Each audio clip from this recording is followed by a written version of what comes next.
Singapore is one of the richest cities on Earth. As of December 2024, it's home to more than 242,000 millionaires, with at least $1 million in liquid assets. That's about 4 in every 100 people, making Singapore the 4th wealthiest city in the world and the 2nd in Asia, just behind Tokyo. But here's the uncomfortable truth. Not all millionaires are truly rich. In fact, many are what I'd call paper millionaires, wealthy on paper, but struggling in real life. Because there are actually 2 very different types of millionaires. The first is the net worth millionaire. This includes your house, your CPF, your car, maybe even that Rolex sitting in a drawer. In Singapore, there are over 333,000 people in this category. But then there's the second group, the liquid millionaire.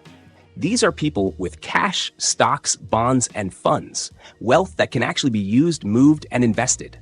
And in Singapore, that number is much smaller. So here's the question I want to explore. Is being a millionaire in Singapore enough, or is it just an illusion? And more importantly, why does cash flow matter far more than net worth? Stay with me, because by the end of this video, you'll see why $1 million, even in a city as rich as Singapore, might not be enough. Singapore's millionaire numbers. When you hear the word millionaire, it sounds glamorous. But in Singapore, the definition is more complicated than you think. According to the Henley & Partners 2025 report, Singapore is home to 240,400 liquid millionaires. These are people with at least $1 million, about 1.3 million Singapore dollars, in assets they can actually use. Things like cash, stocks, and bonds. This is wealth that can be deployed at any time.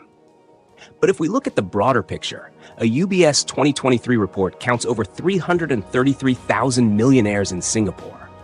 The difference? That bigger number includes property. And here's where the illusion starts. Because on paper, owning $1 million condo makes you a millionaire. But unless you sell it or rent it out, your home doesn't generate cash.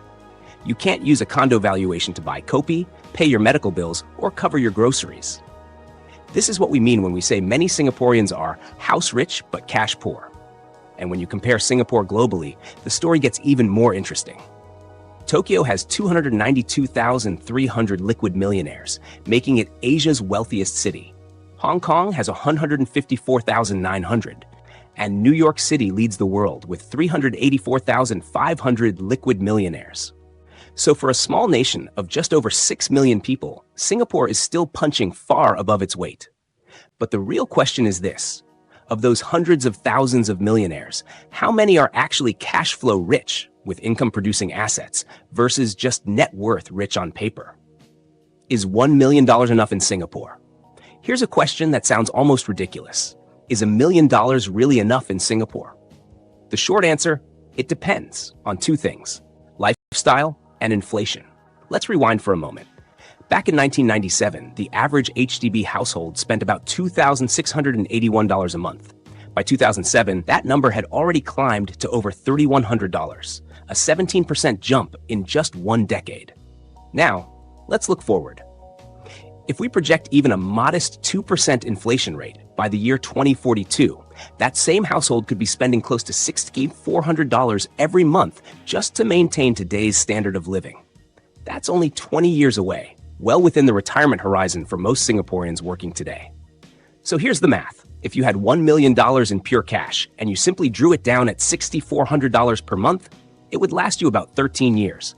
And that's with no medical emergencies, no unexpected costs, and no further inflation. Realistically, it would run out even sooner. And here's the catch. If most of your wealth is tied up in your home, you can't use it to pay for those rising expenses, unless you sell it or rent part of it out. That's why being net worth rich is misleading. It looks impressive, but it doesn't actually translate to financial freedom. The truth is, $1 million can give you a false sense of security if it isn't invested in assets that produce income.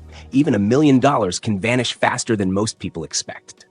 Why liquid net worth matters. Here's the thing. Property wealth looks impressive, but in reality, it's illiquid. Yes, your condo might be worth $2 million. Your landed house might be worth even more. But unless you're ready to sell it or rent it out, that property doesn't actually generate cash. You can't walk into FairPrice and swipe your HDB living room to pay for rice. This is where liquid net worth comes in. I like to call it usable wealth. It's the money you can easily access or invest to create income. Think cash savings, dividend-paying stocks, REITs, bonds, or income-generating funds. Here's the power of liquid wealth. Imagine you had $1 million invested in dividend stocks and REITs at an average yield of 5%. That's $50,000 every year, or about $4,200 a month, flowing into your account, without touching your original $1 million. And this isn't one-time money, it's recurring. As long as the businesses and trusts remain profitable, they keep paying dividends. You're not eating into your capital, you're living off the cash flow. Now add in CPF life payouts on top of that, and suddenly you've built a sustainable retirement safety net. Between dividends and CPF life, your monthly expenses could be covered for life without selling a single asset. That's the key difference. A net worth millionaire with wealth trapped in property may still struggle to pay bills, but a cash flow millionaire with dividend portfolios and REITs enjoys true freedom because their money is working for them every single month. Wealth isn't about how much you own. It's about how much of it is usable and income producing. That's what makes you cash flow rich. Why cash flow beats net worth every time? Let's get real for a moment. Net worth on paper doesn't pay the bills. You can own a $2 million condo, drive a luxury car, and have expensive jewelry. On a balance sheet, you look wealthy. But if those assets don't generate income, you're still financially fragile. Because here's the truth. Your lifestyle is powered by cash flow, not by asset valuations. Think about recessions. Property prices fall, stock markets crash, luxury assets lose value overnight. If you're net worth rich but have no income-producing assets, you might be forced to sell at the worst possible time when prices are depressed. That's not wealth, that's fragility. Now compare that to someone who is cash flow rich. Let's say you've built a portfolio of dividend stocks and REITs that generates $5,000 every month. Even if the market crashes and your portfolio value temporarily drops, those companies and trusts will often still keep paying dividends. Your bills get paid, your groceries are covered, and your retirement is intact. That's resilience. This is why passive income is the best insurance policy in the world. It protects you from retrenchment or sudden job loss, pay cuts during economic downturns, health issues or disability that prevent you from working. Cash flow doesn't just buy you survival, it buys you time. And time is the ultimate currency. It gives you the ability to step back from work if you need to spend more time with family, to focus on your health, or to pursue projects that actually matter to you. Net worth might look impressive on a statement, but it's cash flow that gives you stability, resilience, and real freedom. And here's the mental shift. Don't just aim to be rich. Don't even aim to be just cash rich. The real goal is to be cash flow rich, because that's the kind of wealth that works for you every single month, whether the economy is booming or collapsing. For those building towards $1 million. Now let's talk to the majority of people who haven't hit that $1 million milestone yet. Because here's the truth. You don't need to be rich to start building wealth. The average full-time worker in Singapore earns about $5,000 to $6,000 a month. That doesn't sound like the kind of income that creates millionaires. But here's the secret. It can, if you use it right. The first step is discipline. If you can save 30 to 50% of your take-home pay, you're already ahead of most people.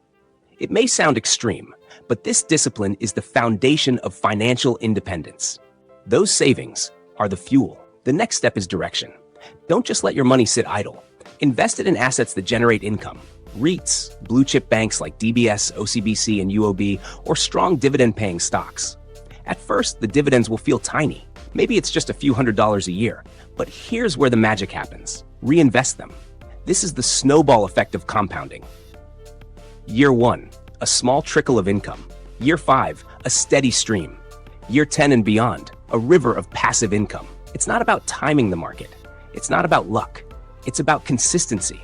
Investing every month through ups and downs, paycheck by paycheck. Because wealth for the average Singaporean isn't built through sudden windfalls. It's built brick by brick. Every dollar saved, every dividend reinvested, every smart financial choice compounds over time. And here's the empowering part. You don't need to wait until you hit $1 million to feel the benefits. Even a modest passive income, a few $100s a month, can ease financial stress and give you breathing room. From there, the growth becomes exponential. So if you're still building, don't get discouraged by the millionaire numbers. Focus on what you can control, saving aggressively, investing consistently, and letting time and compounding do the heavy lifting. For those already at $1 million plus. Now let's flip the script, because some of you watching this already have more than $1 million in assets. On paper, you're wealthy. But here's the problem. Too many Singaporeans in this category are asset-rich but income poor. Why? Because their money is tied up in places that don't actually pay them. Luxury condos, branded watches, designer bags, even non-dividend growth stocks. These things might look impressive, but let's be honest. They don't pay your bills. They don't cover your groceries, and they won't fund your retirement.